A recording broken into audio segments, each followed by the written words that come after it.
Dad told me, real women don't cry about cheating. After I found my husband in bed with my cousin, they all showed up to her baby shower, not mine. So I stopped paying Dad's business loan. 3 weeks later, bankruptcy papers arrived. All right, Reddit. Need to get this off my chest because the last 3 months have been absolutely nuclear. I, 34 female, just watched my entire family implode in real time. Buckle up because this gets messy. Let me start with some context. My dad ran, a commercial HVAC business. Started it from nothing back in the 90s. Built it up to about $2 million in annual revenue. Nothing massive, but solid. I work as a senior engineer at a tech company pulling around $180,000 plus stock options. Different career paths, but we'd always been close, or so I thought. My ex-husband Alex, 32 male, and I had been married for 6 years. I met him through my cousin Danielle, 31 female, back in college. They were friends first, introduced us at some party, and we hit it off. Danielle was always the family golden child. Charming, athletic, could talk her way into or out of anything. I was the steady one. Good grades, good job, bought a house at 28. Boring, but reliable. Alex worked in marketing, made decent money, and we'd been trying for a baby for about 2 years. We had just started the IVF process. Actually, dropped about $15,000 on the first round. We were optimistic, excited, planning nursery colors and arguing about names. The fertility clinic appointments were brutal. Sitting in those waiting rooms surrounded by other couples, all of us pretending we weren't desperately hoping for something that might never happen. Alex would squeeze my hand during the procedures, and I'd tell him we were in this together, whatever it took. Joke's on me, I guess. 4 months ago, I came home early from a work trip. Had a presentation in Seattle that got canceled last minute. So instead of staying the night, I caught an earlier flight back. Landed around 8:00 p.m. Didn't tell Alex because I figured I'd surprise him with takeout from his favorite Thai place. The flight back was one of those rare smooth ones where you actually arrive early. I remember texting Alex from the airport saying the presentation got canceled, asking if he wanted anything from that Vietnamese place near our house.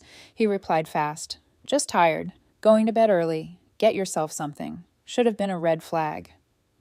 Alex never went to bed before 11 p.m. I walked into my own house to find my husband with my cousin on our couch. Our couch, the one we'd spent 3 weekends shopping for because Alex insisted we needed something that made a statement. It was making a statement, all right.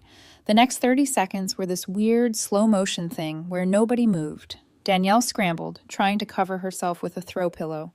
Alex just sat there looking like a deer in headlights. And me? I just stood in the doorway holding pad thai and green curry, watching my marriage die in real time. The smell of lemongrass and basil mixed with the obvious sex smell in the room. Our wedding photo was literally visible on the wall behind them. 6 years of marriage reduced to this moment. There was a bottle of wine on the coffee table, the expensive stuff from our anniversary trip to Napa. Guess they were celebrating. "It's not what it looks like," Alex started, which is possibly the dumbest thing anyone's ever said while naked on a couch. I laughed. Actually laughed. "What exactly does it look like then? Because from here it looks like you're my cousin." Danielle started reaching for her clothes, hands shaking. "Tam, let me explain." "Get out." My voice was calm. Too calm. "Both of you, get that out of my house." Alex tried the tears. The excuses. It just happened. They didn't mean for it to happen. It was a mistake. He was sobbing, trying to pull on his jeans while maintaining some shred of dignity. There was no dignity left to maintain. Danielle was hopping on one foot like some kind of up comedy routine. Her phone kept buzzing on the floor. Probably her boyfriend, the one she'd been dating for 6 months. Yeah, Danielle had a boyfriend too. Real stand-up cousin. "How long?" I asked. 2 months, Alex admitted. At least he had the guts to be honest about that. His voice cracked when he said it. Good. 2 months. 8 weeks. 60 days of coming home to my husband, kissing him goodnight, planning our future baby while he was screwing my cousin behind my back, the IVF appointments we'd been going to. He was with Danielle the same days we were trying to get me pregnant with our kid.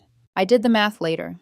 That morning, Alex had driven me to my egg retrieval procedure, held my hand while I was nervous about the anesthesia, promised we'd get through this together. Danielle had texted him, "Miss you" at 10:47 a.m. I know because I checked phone records during the divorce. They'd been texting all morning while I was being a supportive wife to a man who was betraying me. The math made me sick. I told them they had 10 minutes to get dressed and get out. Stood there watching them scramble for clothes like teenagers caught by parents. Alex couldn't look at me. Danielle kept trying to talk, to explain, to make it somehow less awful than it was. "The IVF," she started. "We can still—" "Are you actually insane? You think I'm going to have a kid with you now? Get that out of my house before I do something we all regret." Alex grabbed his shoes and practically ran for the door. Danielle lingered, still trying to salvage something. "Where am I supposed to go?" she asked. "Call Alex. Call your mom. Call anyone who gives a— Just get out of my house." She left crying. I watched her pull away in her car, the one I'd co-signed for, and felt absolutely nothing. Numbness. Like my brain couldn't process what had just happened, so it just shut down emotional response entirely. Then, I called my lawyer. By midnight, I'd filed for separation. By the end of the week, I'd moved into a corporate housing unit and started divorce proceedings. I called my dad the next day because, I don't know, you're supposed to tell your parents when your marriage explodes. Needed someone on my side, someone who'd be angry for me. What I got instead was a lecture about modern femininity. "Real women don't cry about cheating," Dad said over the phone. His voice had that disappointed edge he usually reserved for when I was a kid and brought home a B instead of an A. "This happens sometimes. You work it out. You don't just throw away a marriage." I stared at my phone, genuinely wondering if we had a bad connection. "He was sleeping with Danielle, your niece, on our couch." "Danielle's a good kid. Probably just made a mistake. Everyone makes mistakes." "A mistake is forgetting to pick up milk. This was 2 months of deliberate choices." "You're being dramatic. Alex is a good man. Maybe you weren't paying enough attention at home. You work a lot. Maybe this is partially on you." There it was. Somehow this was my fault. Dad kept going, warming up to his theme. "Your mother and I had our rough patches, but we didn't just quit. That's what's wrong with your generation. No commitment. First sign of trouble? You run." First sign of trouble? I found them sitting in my living room. Language. And yes, that's what I'm saying. If you'd been a better wife, maybe he wouldn't have— I hung up. Didn't trust myself to keep talking without saying something I'd regret. I sat there in my empty corporate apartment, staring at white walls, wondering when my life had turned into this nightmare. The place came furnished with generic beige furniture that looked like it came from an office supply catalog. Didn't even have my own bed. Just some queen-size mattress that probably 100 other people had slept on during their own life crisis. I later found out Dad had already talked to Danielle, told her it would blow over and I just needed time to cool down. Like I was throwing a tantrum over a broken toy instead of reacting to infidelity. I called Mom that night to see if she'd at least be sympathetic. She was crying, but not for the reason I expected. "This is going to tear the family apart," she sobbed. "Danielle feels terrible. Can't you just forgive her for the family?" "What about Alex? Does he feel terrible too?" "He made a mistake. He's devastated. His whole life is falling apart." "Good. Maybe he should have thought about that before screwing my cousin." "Don't be cruel. He needs support right now. We all need to come together." Mom kept going. Apparently Alex had already called her, crying about how I'd thrown him out, how he had nowhere to go, how scared he was. Mom had offered to let him stay in our guest room. My mother was offering my cheating husband a place to stay. "You offered him what?" "He has nowhere to go. He's family." "He stopped being family when he started in Danielle." "That language isn't necessary, and I raised you better than to abandon people when they need help." That's when I realized I was the problem. Not Danielle for sleeping with my husband. Not Alex for cheating. Me, for having the audacity to be upset about it. Here's where the financial stuff gets relevant. Back in 2018, Dad's HVAC business hit a rough patch. Some equipment failure led to a bad job, which led to a lawsuit, which led to cash flow problems. He needed $250,000 to stay afloat. The details were ugly. He'd installed a commercial system in a hotel that failed spectacularly during a heat wave, caused thousands in damages, got sued for negligence, and his insurance didn't cover all of it because of some technicality about maintenance logs. The hotel owner was this guy named Brennan, who Dad had gone to high school with. Made it personal. Dragged it out in court for 8 months. Dad was stressing so hard during that time he ended up in the ER twice with chest pains. Turned out to be panic attacks, but the medical bills didn't help his situation. Banks wouldn't touch him. Combination of the lawsuit and his debt-to-income ratio. He came to me, said if I could just help him out, he'd have me paid back in 3 years. Would even put it in writing.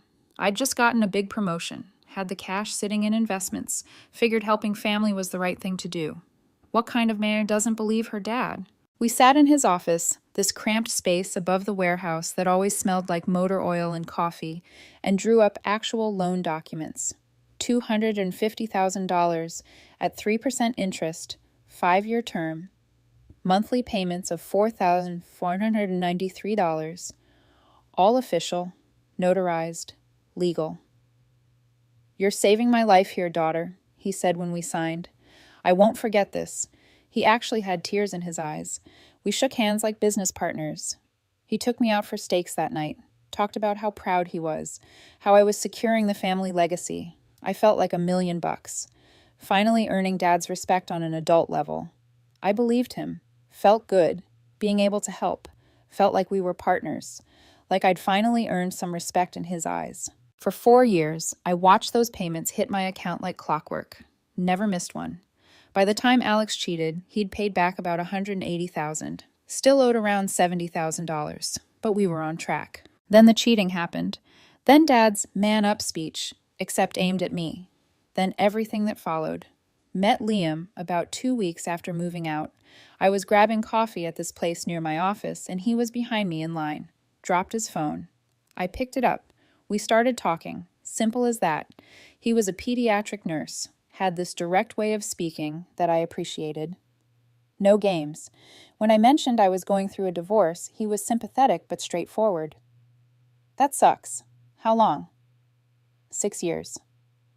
"Kids?" "Not yet. We were doing IVF." "Double sucks." Then we kept talking. Turned into coffee dates, then actual dates.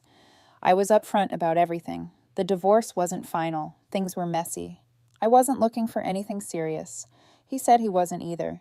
He'd gotten out of a long-term relationship a few months earlier and was just enjoying being single. Liam was different from Alex in every way.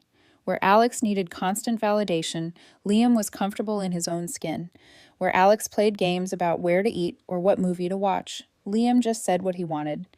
Where Alex got upset if I didn't immediately understand his subtle hints, Liam communicated like an actual adult.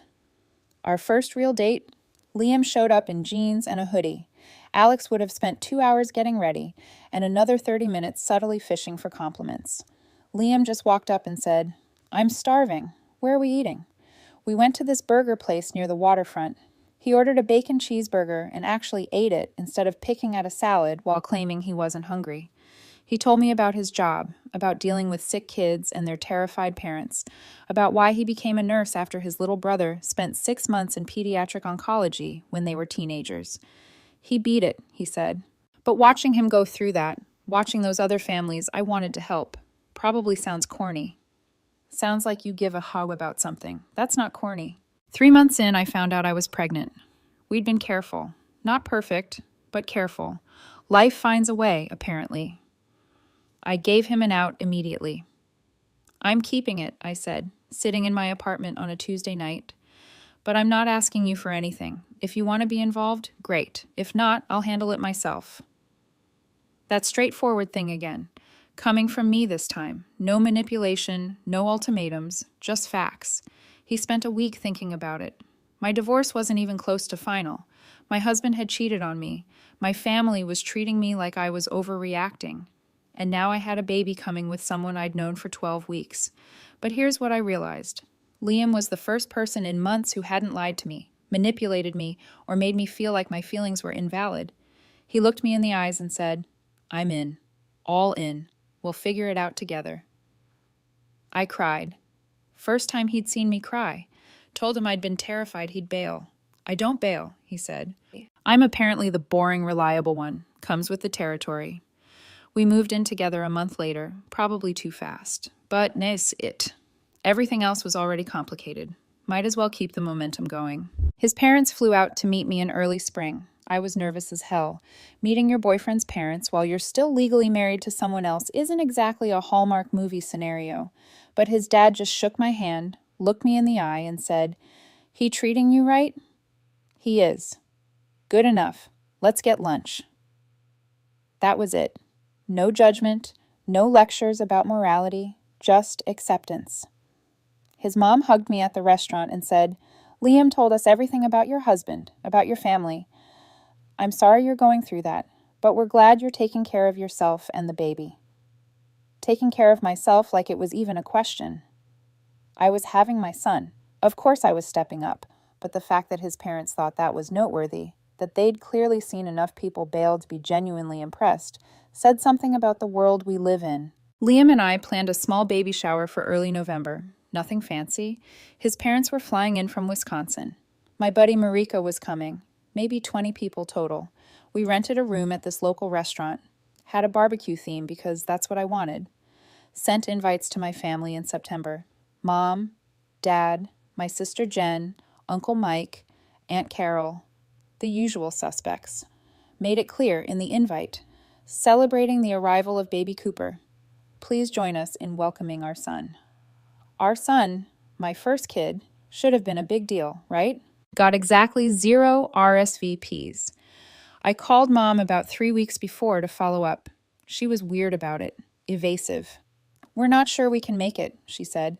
"It's on a Saturday afternoon. What's the conflict?" Long pause. "Well, Danielle's having her baby shower that day too." Danielle's baby shower. My soon-to-be ex-husband's pregnant affair partner. That Danielle. "She's pregnant?" I asked, already knowing the answer. 4 months. Didn't Danielle tell you? Danielle hadn't told me, because Danielle and I hadn't spoken since I threw her out of my house. "Let me get this straight," I said, voice level. "Alex, who I'm literally divorcing for cheating on me with Danielle, got her pregnant. And you're all going to her baby shower instead of mine. It's not instead of, it's just, she invited us first. And Danielle's family. We have to support her. I'm family. I'm your actual daughter. You know what I mean? This is complicated for everyone. Complicated, right? Cool. Have fun." Hung up before she could say anything else. Checked Facebook later that day. Danielle had posted the baby shower invite publicly. Cute little jungle theme with elephants. Registry linked to Target. Comments from all my family members saying they'd be there. Aunt Carol even commented, "Can't wait to celebrate this little miracle." Little miracle. She was celebrating the pregnancy that resulted from my husband cheating on me with my cousin. The Facebook post had 47 likes. I recognized most of the names. Cousins, family, friends, people who'd been at my wedding, people who knew exactly what Alex and Danielle had done. And they were all clicking like and leaving heart emojis like this was some beautiful love story instead of the wreckage of 2 relationships. I called Jen next, my sister, the one person I thought might have my back. "Are you seriously going to Danielle's baby shower?" She sighed. "Look, it's awkward, but Danielle reached out personally. She's trying to make amends, and Alex is really struggling with how you've cut him off. They need support." "They need support. I found them home in my living room." "That was months ago. Don't you think it's time to move past it? Life happens. People make mistakes. You've moved on with Liam, so why can't they move on together?" "Because Liam wasn't married to you when I met him. Because Liam didn't cheat on someone in our family. Because those are completely different situations, and you know it." "You're being stubborn. Dad said you were acting like this." "Dad said what?" "That you're holding a grudge. That you've always been overly sensitive. That you can't just let things go and move forward." Overly sensitive. Because being upset about infidelity is somehow a character flaw. Jen kept going. "Danielle feels terrible about everything. She wanted to invite you to her shower, too. Actually, as like a peace offering." She wanted to invite me to celebrate the baby she's having with Alex, the Alex who, her, while we were married. See, this is what I'm talking about. You're so angry about everything. Maybe if you worked on that anger, you could be part of the family again. Don't bother coming to mine then, I said. Stay home. Go to Danielle's. I don't give a damn anymore. You're really going to uninvite your own family? You uninvited yourselves when you picked her over me. I blocked her number right there. The day of our baby shower arrived. Liam's parents flew in Thursday night. His mom spent Friday helping us set up, gossiping about her book club and asking gentle questions about my family situation. When I told her none of them were coming, she just hugged me and said, "Well, we're here and we're excited." His dad, this quiet guy who'd been a machinist for 40 years, pulled Liam aside while we were setting up chairs, then came over to me. "My son really loves you," he said. "I can tell you love him too. Whatever's happening with your folks, that's on them. You focus on your family now, this family." It hit me harder than I expected. Had to step outside for a minute. The shower itself was great. Marika showed up with her wife and kids. Liam's friends from the hospital came through. His parents were wonderful. We grilled burgers, played stupid baby games, and opened gifts. I looked happy, really happy. Around 3 p.m., my phone buzzed. Text from a number I didn't recognize. "Hey, it's Alex. Just wanted to say congrats on the baby. No hard feelings." I stared at that message for a solid minute. No hard feelings, like he'd accidentally scratched my car instead of destroying my marriage. Deleted it. Blocked the number. Checked Instagram that night because I'm a glutton for punishment. Danielle's shower had been at my parents' house. Full spread. Catering, decorations, professional photos. Mom had tagged everyone. Jen, Aunt Carol, Uncle Mike, cousins I barely talked to. Every single one of them was there smiling, celebrating. Dad was in several photos holding up a onesie that said, "Future HVAC Tech," and laughing. Another photo showed him with his arm around Alex, both of them grinning. The caption Mom wrote, "So blessed to be welcoming our newest grandbaby. Family is everything." Not one of them had texted me that day, not even a "sorry we missed it." That's when I made my decision. Monday morning, I called my lawyer. Not the divorce lawyer, my business lawyer, a guy named Richard, who I'd worked with on some contract reviews for my company.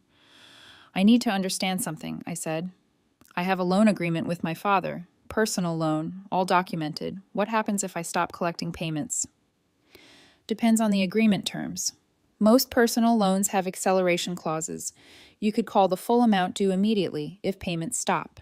And if he can't pay, you could sue for the balance or sell the debt to a collection agency at a discount. Why?" Just exploring options. I pulled out the loan documents that night, read through every line. Sure enough, there was an acceleration clause I'd barely looked at when we signed. If the borrower missed 2 consecutive payments or failed to make payments for 60 days, the full remaining balance became immediately due. Simple enough. The next payment was due the first of the month, December 1st. Usually hit my account like clockwork around 9 a.m. December 1st came and went. No payment. I called Dad that afternoon. "Hey, just checking in. Didn't see this month's loan payment hit." "Oh yeah, meant to talk to you about that. Things are tight this month with the holidays. Was thinking I could skip December and just add it to the end." "That's not how the loan works." "Come on, it's 1 month. I've been paying you for 4 years. Think I can get a little grace period here?" "The agreement doesn't have a grace period clause." Jesus Christ. Are you serious? It's family money. Stop acting like a bank. It's a loan. That's literally how loans work. After everything with this divorce situation, you can't even cut me some slack? This is exactly what I'm talking about. You hold grudges. Can't just let things go. The payment's due by the 1st. You've got until end of business. Or what? You going to sue your own father? The contract says 2 missed payments triggers acceleration. So yeah, if you miss 2 months, the entire balance becomes due immediately. All $70,000. Long silence. "You wouldn't actually do that. Try me." He missed January too. February 3rd, I filed a motion to accelerate the loan. Full $70,000 due immediately. Dad called that night, screaming about betrayal and family loyalty.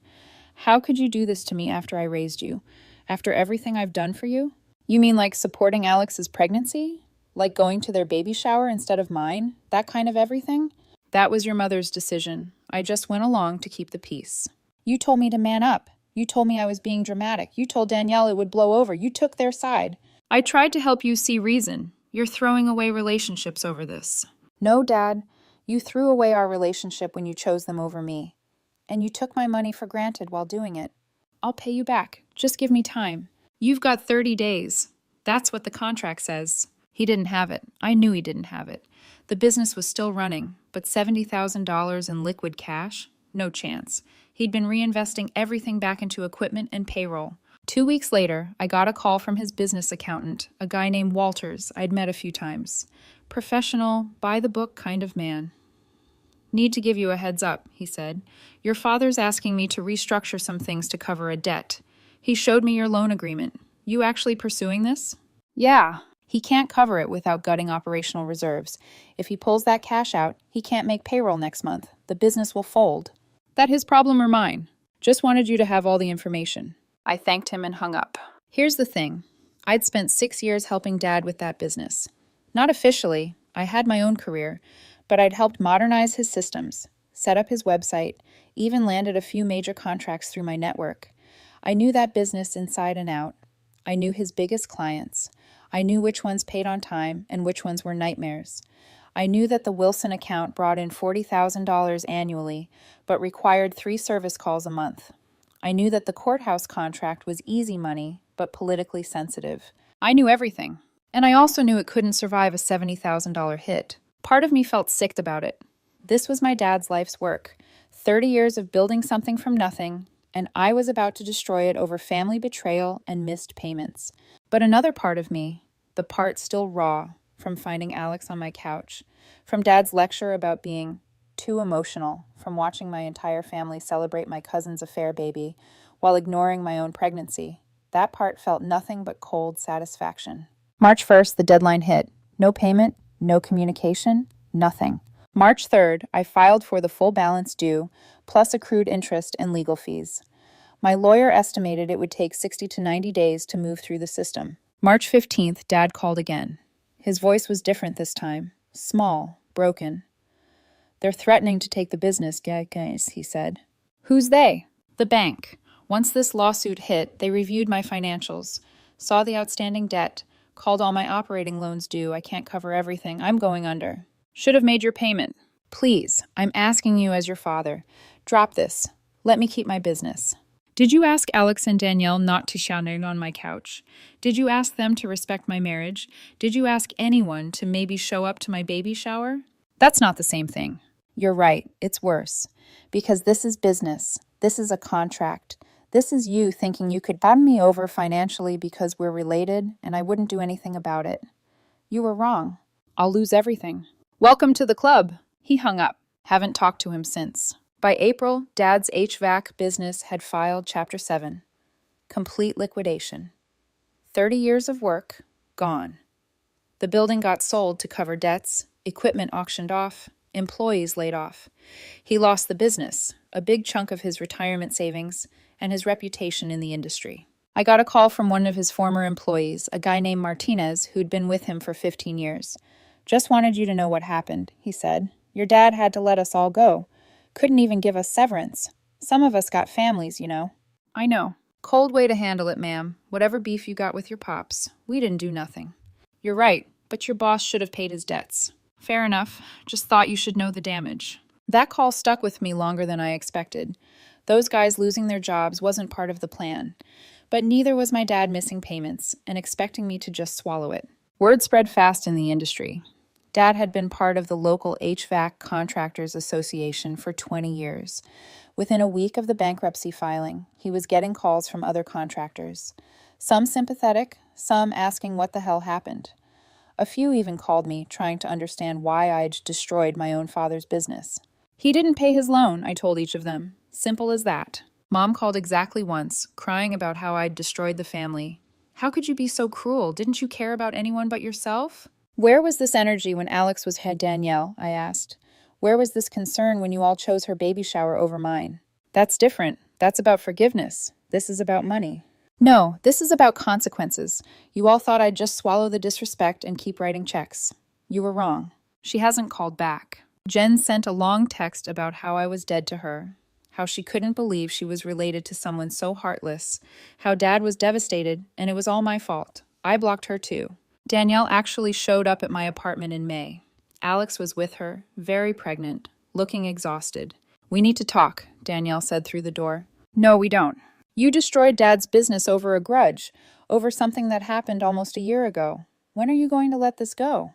When you give me back the 8 months of my marriage you stole, when you undo the fact that you destroyed my family, when you make everyone stop pretending you didn't blow it all up? Tamara, you're being childish and petty. I closed the door, then called the cops when they wouldn't leave. They were gone before the patrol car even arrived. Liam was quiet that night. I was shaking with adrenaline. You okay? He asked finally. Yeah, I said, just tired of ghosts showing up at my door. He pulled me into his arms and said, then let's focus on the living ones. Our son James was born in June. 8 pounds, 3 ounces. Perfect. I didn't scream, didn't cry, just breathed through it and held Liam's hand until I heard that first cry. We spent 3 days in the hospital. Just the 3 of us in our own little bubble. Liam's parents flew back out, brought us groceries and baby supplies, and spent hours holding James while we slept. His dad taught Liam how to change diapers properly, which was both hilarious and oddly touching. You're doing good, kid, he told him.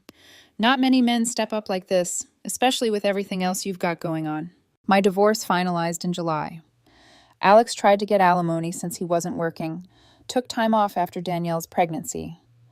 The judge wasn't sympathetic, especially after the cheating came out in discovery.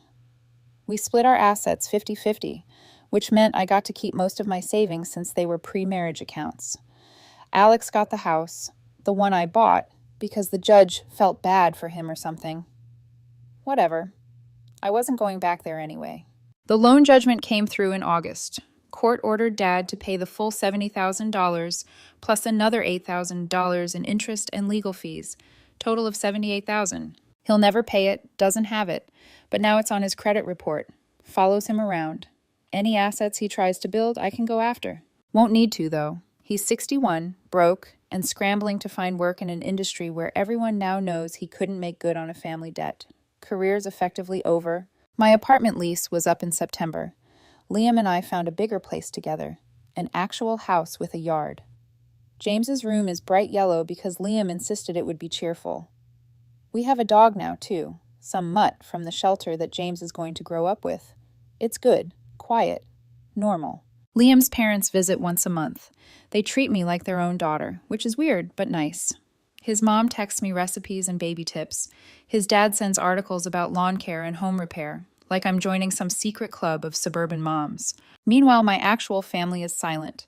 No Christmas cards, no calls, nothing. Found out through Facebook, because I'm still a glutton for punishment, that Danielle had her baby in August.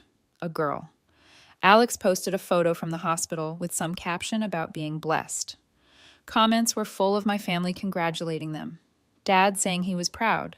Mom talking about being a grandmother. Jen posting heart emojis. Not one mention of James, who'd been born 2 months earlier. Liam caught me looking at my phone that night, jaw clenched. You okay? Yeah, just seeing what I'm not missing. He took James from his bouncer and came to sit next to me. You know we're your family now, right? Me, James, my parents, that's it. That's your team. I know. So stop checking up on people who don't check up on you. They don't deserve the real estate in your head. He was right. I deleted Facebook that night. Instagram too. Blocked every family member's number except Mom's. Kept that one unblocked just in case something happened to Dad, not because I care, but because I'd want to know when karma finally collected. 3 weeks ago, Mom called. First time in 6 months. I almost didn't answer, but curiosity got the better of me. Your father had a heart attack, she said without preamble. Is he alive? Yes, he's at St. Mary's. They did surgery. He's stable, but it was close. Okay. Silence. She clearly expected more. You're not going to come see him? Why would I? He's your father. He almost died. Her voice broke then. How can you be so cold? After everything, you can't even visit him in the hospital. After everything, I repeated. That's good. Let's talk about everything. Let's talk about how he called me overdramatic for being upset about my husband cheating. Let's talk about how he supported Danielle and Alex over his own daughter. Let's talk about how he skipped my son's baby shower but went to theirs. Let's talk about how he thought he could stiff me on a $250,000 loan because we're family. Which part of everything should motivate me to come hold his hand right now? He's sick. Can't you put aside your pride for one day? Is Alex there? What? At the hospital. Is Alex there visiting? Well, yes, of course. He's family. Then Dad's got all the family he needs. You made it pretty clear whose family I'm not. You're being a child. I'm being exactly what Dad taught me to be. Someone who doesn't cry about getting screwed over. Someone who moves on and handles their business. That's what real women do, right? I hung up before she could respond. Liam heard the whole conversation from the kitchen. He came over and just hugged me without saying anything. James was asleep in his crib, completely oblivious to the drama. You sure you're okay with this? Liam asked eventually. He had a heart attack, and my first thought was, I hope this doesn't affect the loan judgment. That tell you where we're at? Kinda brutal, babe. Yeah, well, sometimes brutal is the only option left. Haven't heard from anyone since. Dad's apparently recovering fine. Mom's staying with Jen. Danielle and Alex are probably planning Christmas with their perfect new family. And me? I'm sitting in my living room at 2 a.m. because James decided sleep was for suckers. Liam's passed out on the couch with his mouth open, looking like he just survived a war. The dog is snoring on the floor. My divorce is final. My family's gone. And I'm somehow happier than I've been in years. The house is quiet except for the sound of my son's soft breathing through the baby monitor. There's a peace in that. A calm I didn't think I'd ever feel again. It's strange how losing everything that was supposed to matter can make room for the things that actually do. James, Liam, our little yellow house. That's my family now. That's all I need. Sometimes late at night, I still think about how it all unfolded, how a single moment of betrayal rippled through everything I thought was solid. I used to believe family was unconditional, that blood meant loyalty. Turns out it only means shared DNA. I've stopped trying to understand why they chose Alex and Danielle over me. Maybe it was easier. Maybe I made them uncomfortable, the daughter who refused to play along, who demanded consequences. People love forgiveness when it's convenient. They call it healing when it means you stop holding them accountable. But forgiveness doesn't mean forgetting. And it definitely doesn't mean rebuilding bridges that led you straight into fire. Liam says I'm stronger now. He tells me I laugh more, that I breathe differently, that he can see the tension leave my shoulders when I hold James. Sometimes I catch myself staring at my son and realizing he'll never have those grandparents, those cousins, that big, noisy family I used to dream about. And you know what? That's okay. Because he'll have honesty. He'll have peace. He'll have a home that doesn't pretend betrayal is love or silence is virtue. Last week, I got a letter in the mail. It was from Dad's attorney. Apparently, he's trying to negotiate a settlement, offer to pay back $10,000 to clear the air. I laughed out loud when I read it. Then I put the letter through the shredder. Some debts aren't just financial. I took James for a walk afterward. The air smelled like rain. The world felt bigger than it used to. When I got home, Liam was on the porch, half asleep with the dog in his lap. He looked up, smiled, and said, "You look peaceful." For the first time in a long time, I realized he was right. Maybe this is what peace actually feels like. Not everything fixed, not everything forgiven, but finally free. Free from the weight of other people's expectations. Free from the illusion that family always means love. Free from the version of me that kept trying to prove I was worth staying for. I looked at my son, at his tiny hands gripping my sleeve, and whispered, "We're going to be okay, baby. We already are." And for once, I believed it.